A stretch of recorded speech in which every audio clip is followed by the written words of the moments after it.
Hey guys, it's module 4 and we're going to look at breech and transverse babies.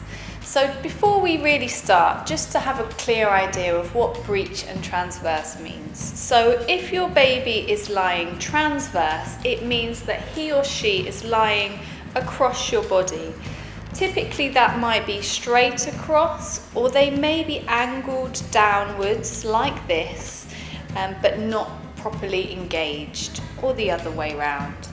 Breech means that their head will be under your ribs and you may well feel some hard feeling there. Sometimes it feels a little bit like you've got a little Easter egg tucked into your ribs. And with the breech baby, you can have a number of different positions. So it might be that they are breech like this, so their feet are literally up by their ears, and that is a frank breech. You can have a complete breech, which means that their legs, Pip's legs aren't that bendy, but their legs are crossed over like so. Or it could be that you have a footling breech, and what that means is that their foot, one or both foot, is the presenting part, so that's what's going to come through the cervix. Also, your baby can be breech and be with the back on the outside like this, or breech this way round, and that can make a real difference for birth as well, and that's quite an important thing. If you want to think a little bit more about vaginal breech birth, you can look in your workbook and you'll find there's quite a lot of resources there about having a breech vaginal birth, safety and practicalities. So just check that out as well. Now, there are a number of reasons why your baby might be lying breech inside or transverse, and these include things like your posture and your positions in pregnancy, and we looked at that quite a lot in detail in module 2. Also the alignment of your pelvis, your muscles and ligaments and your psoas, and we also covered that in module 3.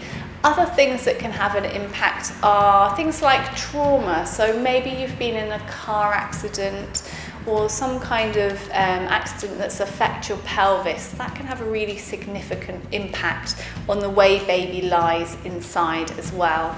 Other things that can affect it is the length of the cord, where the placenta is implanted. It might be implanted at the back of your womb where it normally is. It might be at the front or lower down, which is less common.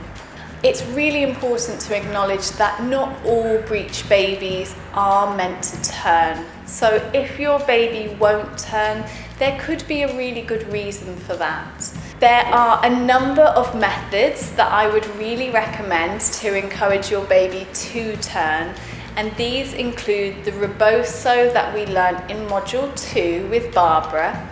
If your baby is breech, I would do this twice a day, every day, for up 2 to 5 minutes, depending on how long your partner who's supporting you can hold that position, and that can work really well.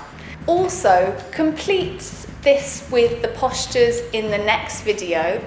And if after 3 to 4 days your baby hasn't turned using the reboso and the next 2 postures, I'd really recommend that you go and see an experienced osteopath, someone who really specialises in women's health and pregnancy, because you may need a little more help to align your pelvis and a bit of deeper work. So that can work really well as well.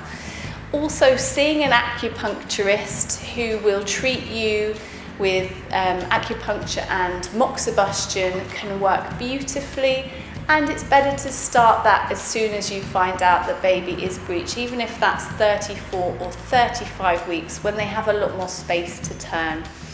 You'll find more details about all of that and external cephalic version, or ECV, which is where a specially trained midwife or doctor will help your baby to turn externally in the workbook, so head there for more information. It's also really important to know that breech birth can be another version of normal, and babies that are breech, they can be born vaginally. So there's lots of info in the workbook about that. We'll see you in the next video where we learn the breech method and how you can encourage your baby to turn from breech to head down.